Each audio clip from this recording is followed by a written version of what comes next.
સુખધામ હવેલી ખાતે પ્રભુ શ્રી દ્વારકાધીશના પાટોત્સવ ભક્તિસભર ઉજવાયો।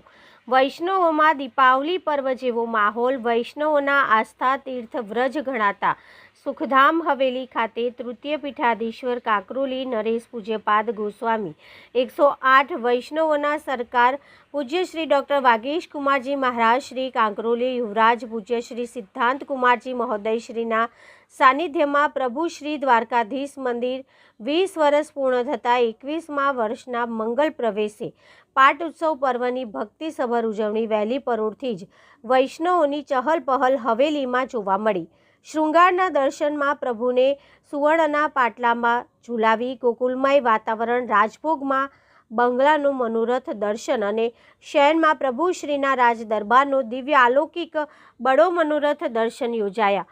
વડોદરા શહેરની ચારે દિશામાં પાટોત્સવ નિમિત્તે સ્વયંભૂ વૈષ્ણવો દર્શનાર્થે ઉમટી પડ્યા અને એકબીજાને મળીને ભેટીને દીપાવલી પર્વ જેવો માહોલ જોવા મળ્યો। શયનમાં કાકરોલી યુવરાજ સિદ્ધાંત કુમારજી મહોદયના કરકમલો દ્વારા પ્રભુને આરતી ઉતારવામાં આવી। કીર્તનકાર ચકાભાઈ વૃંદ સંગીતના તાલે ધોળપદ અષ્ટસખા કીર્તનની મંગલ વધાઈઓની ભારે રમઝટ દ્વારા વૈષ્ણવો ભક્તિમાં લીન। વૈષ્ણવો પૂજ્ય શ્રીના ચરણ સ્પર્શ કરી ભાવ વિભોર બન્યા। પૂજ્ય શ્રી ડૉક્ટર વાગીશ કુમારજી મહારાજ શ્રી, પૂજ્ય શ્રી સિદ્ધાંત કુમારજી મહોદય શ્રીએ વૈષ્ણવોને શુભમ ભવંતુ કલ્યાણસ્તુ એમ પ્રભુ શ્રી દ્વારકાધીશ પાટોત્સવ નિમિત્તે શુભ આશીષ પાઠવ્યા હતા। આ પ્રસંગે રેયુકેપી પ્રીસ્કૂલના શિક્ષિકા ઝંખના દેસાઈ બાળકોને ધર્મ, સંસ્કાર, સભ્યતા, સંસ્કૃતિનું જ્ઞાન મળે હવેલીમાં આવ્યા। સુખધામ હવેલીના મુખ્ય સચિવ મહેન્દ્રભાઈ જોશી, હવેલીના મુખ્યાજીઓ લાલાકાકા, દિનેશભાઈ, ગૌતમભાઈ, રમેશભાઈ, રમુભાઈ દ્વારા સુંદર વ્યવસ્થા, દર્શન વ્યવસ્થા કરાઈ હતી। જય દ્વારકાધીશ। આજે ખૂબ જ આનંદનો અવસર છે। સુખધામમાં બિરાજતા શ્રી દ્વારકાધીશ પ્રભુનો આજે 21મો પાટોત્સવ છે અને આજના દિવસે પુરાની ઘણી બધી સ્મૃતિ આવે છે।